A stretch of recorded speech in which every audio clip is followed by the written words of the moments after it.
Welcome to The Explainer. Today, we are breaking down one of the most powerful ideas in all of finance. It's a concept from the legendary investor Benjamin Graham, and honestly, it's guided the world's best investors for decades. Okay, let's dive right in. What if the number one rule of investing isn't about getting rich quick? What if it's about something way more fundamental? This slide, it just nails the core idea. You build real wealth by first building a fortress around the money you already have. Growth?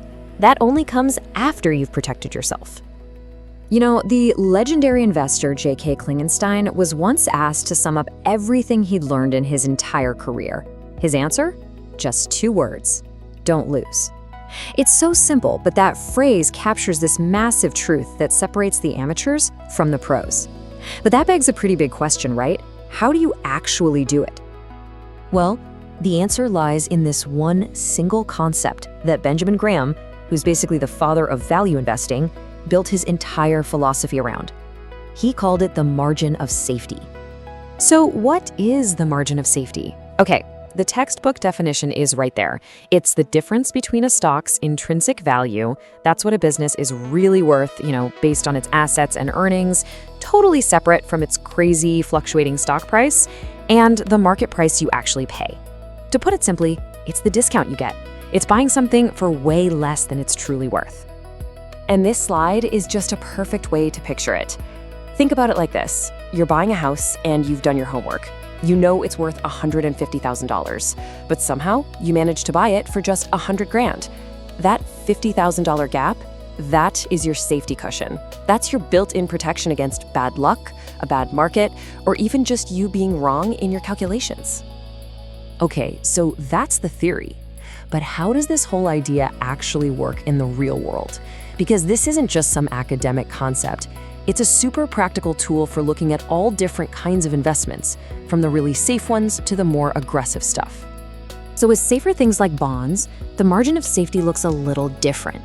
It's all about the company's ability to easily, and I mean easily, cover its debts.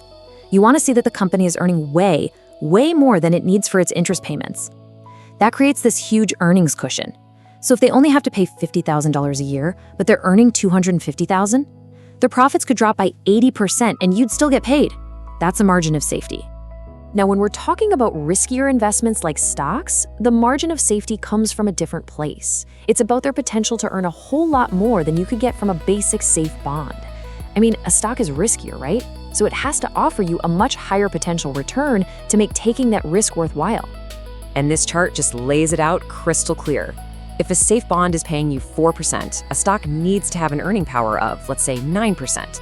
That extra 5%, that's your margin of safety.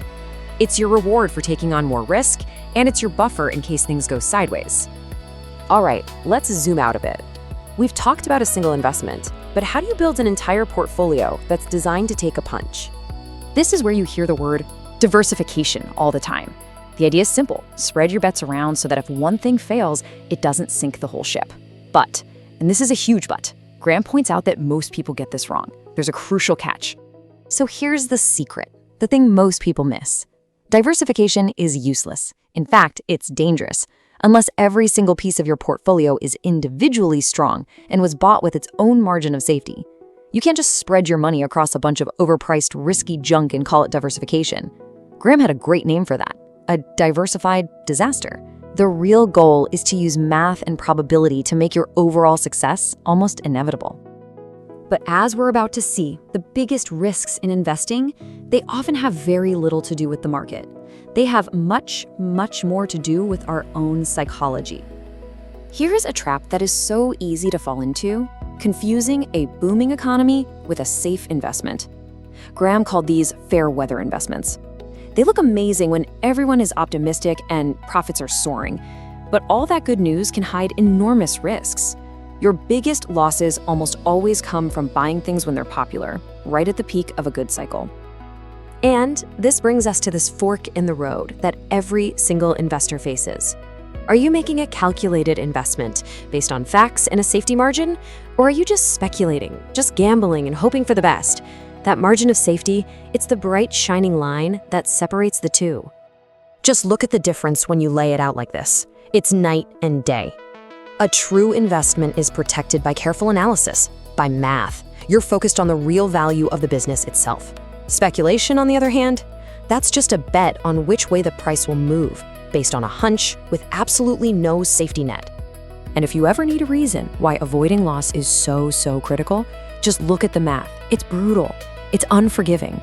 If you lose 50% of your money, you don't need a 50% gain to get back to even. No, you need a 100% gain. You have to double your money just to get back to where you started.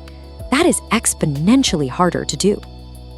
As this slide shows, it's not just about the money you lose. A single major loss can cost you years, maybe even more than a decade of your life, financially speaking.